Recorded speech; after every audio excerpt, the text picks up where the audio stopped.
விஜய் கட்சி ஆரம்பித்த நாள்லேருந்து அவரை பற்றி நிறைய வீடியோ நான் போட்டிருக்கேன். நான் குறிப்பிட்டு சொல்லுவேன், அவருக்கு வந்து ஒரு கொள்கை இல்லாத ஆள், அவர்கிட்ட கொள்கைலாம் ஒன்றும் கிடையாது.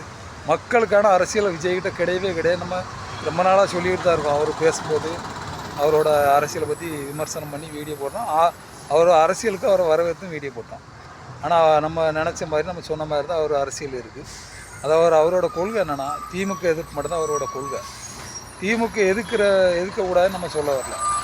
ஆனால் திமுக எதிர்ப்பை மட்டும்தான் அவர் கொள்கை வச்சுக்கிட்டு இருக்கவருக்கு திமுக இல்லாத போல சொல்ல வேண்டிய கட்டாயம் வரும். அப்படி தான் இது நடந்திருக்கு. அதாவது அவரு கட்சி மீட்டிங் தான், அது அவரோட பிரச்சார மீட்டிங்கில் கூட்ட நெரிசலில் மக்கள், குழந்தைங்க, பெண்கள்லாம் இறந்துருக்காங்க.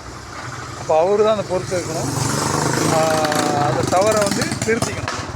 அவர் வந்து ரசிகர்களை தொடர்ந்து, அவர் ரசிகர்கள் வந்து ரொம்ப அந்த வித்தையெல்லாம் காட்டிக்கிட்டு இருக்காங்க தெரியும், ஒரு அநாகரிகமாக. அதை அவர் கண்டிச்சாருன்னா கண்டிக்கலை, அதை அவர் கண்டிக்கணும், அதையும் செய்யலை.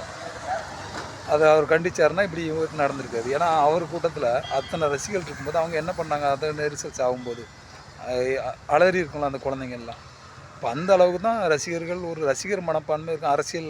அரசியல் தொண்டராக அவங்க இல்லை, இது வரவே மாட்டாங்க, அதுக்கு வாய்ப்பு இல்லை. ஏன்னா இவர் அரசியல் பேசலையே, இவர் ஒன்று ஒரு சினிமாக்கார மாதிரி எதிர்கட்சிக்காரன்னு பார்த்து கேட்குற வடிவேல் காமெடி தான் பேசிக்கிட்டு இருக்காரு. இது எதிர்கட்சின்னு சரி, நீ சினிமாவை எல்லா சினிமாவிலும் சொல்கிறது தான் விஜய் இன்றைக்கி சொல்லிக்கிட்டு இருக்காரு.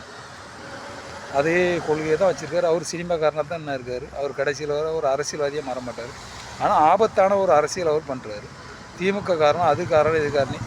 இவர் பண்ணுற தவிர இவர் மக்களுக்கான அரசியல் பண்ணாமல் மக்களுக்கு எதிராக பேசிக்கிட்டு இருக்காரு. அது மிகப்பெரிய ஆபத்தானது தான். அது எல்லோரும் சொன்ன மாதிரி, நம்ம ஆரம்பத்தில் சொன்ன மாதிரி, விஜய் வந்து தமிழ்நாட்டுக்கு ஒரு ஆபத்தான அரசியல்வாதி.